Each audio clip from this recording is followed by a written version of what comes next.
Hospital পর্যন্ত পৌঁছাই দিলাম।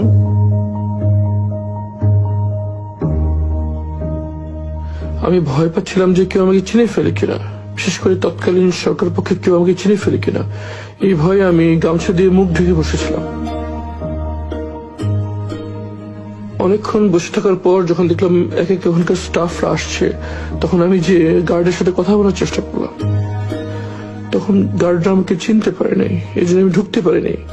তখন আমি আবার যে বসে থাকলাম মেন গেট খোলার অপেক্ষায়, অথবা কেউ পরিচিত আসবে এই অপেক্ষায় প্রায় 1 ঘন্টা বসে থাকলাম।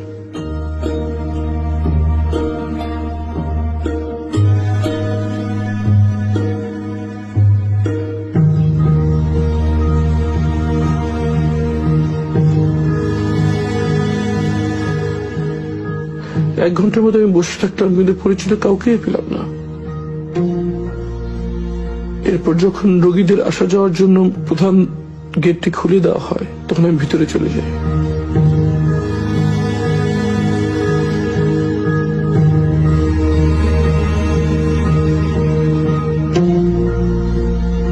মনের ভিতরে প্রচন্ড আশঙ্কা কাজ করছিল। আমার পরিবার কোথায় আছে, কিভাবে আছে, তারা কি জীবিত আছে? মনের ভিতরে ঝড় বয়ে যাচ্ছিল।